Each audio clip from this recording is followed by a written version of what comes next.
Going back through the Doug'sDirtDiary.com archives once again, this was a very special day for me.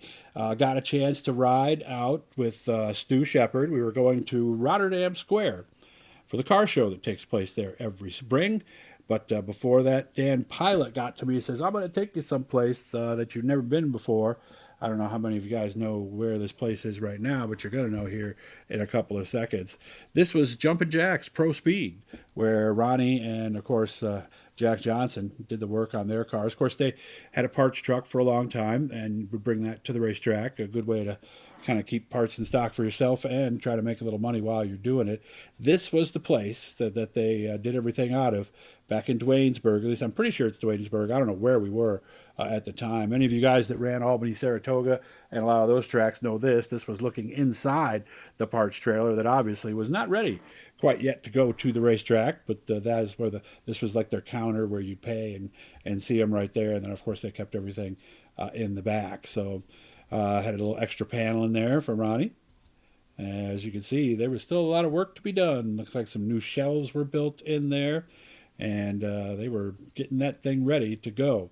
Some spare parts here on the back, spare hoods, nose pieces, quarter panels, a little bit of everything, and yeah, it was still snowing back on this date. And again, this was March 15th, 2008, so this was the second full year of taking pictures. There's Dan Pilot dropping off something here to him, and of course Ronnie Johnson there on the left. And again, this was a surprise. They told me they were taking me someplace special, and I had no idea where we were going. And later that day, I'll get to those pictures soon. I'll make sure we get the photos from the mall show that day together too, because we did go to the mall after that. Of course, this panel didn't make it. A little bit too crunched up to use the size 12s on to try to straighten it out. How many of you guys remember this vehicle, huh? This is '08. It had already been retired, it looks like, for a few years at this point. But I remember seeing this vehicle at so many racetracks and all over the place. And I know a lot of you guys do too. So there's something that should have gone in a museum right there, huh? Just that vehicle right there. The trailer that they had on that particular day, of course, Ronnie and Jack never went with the big stackers. Always went with the more traditional haulers. And I don't know what stream this was out back, but it was roaring pretty good on this day as the snow was melting out in the western part of New York. Didn't want to zoom in on these. These are photos a lot of other people took, so a lot of great ones in there. I'm sure you guys can find them if you need to, but that was just an idea of some of the stuff that they had sitting around.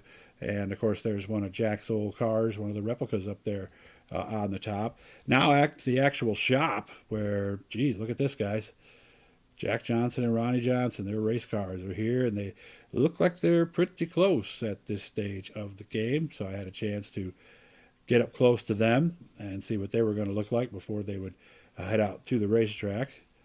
So again, so much fun on this particular day. It was such a nice surprise.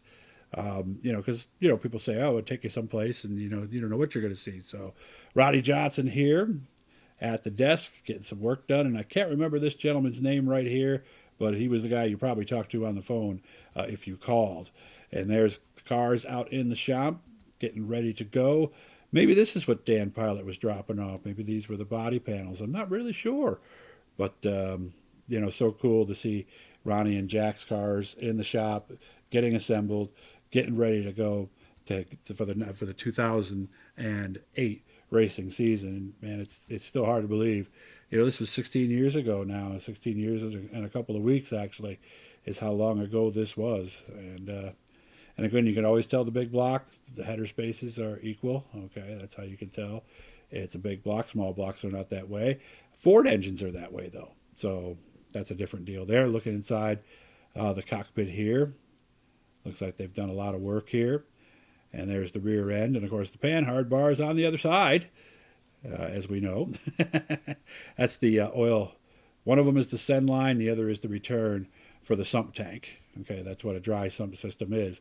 Keeps oil circulating through the car.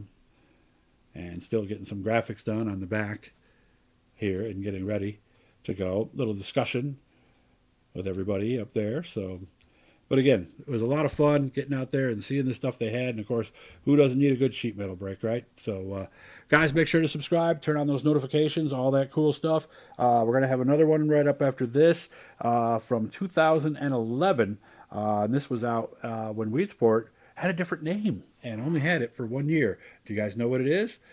Come back next video and you'll see. Thanks again for subscribing. Turn on the notifications. Hit the PayPal. PayPal.me/Doug Elkins Racing is how you can help.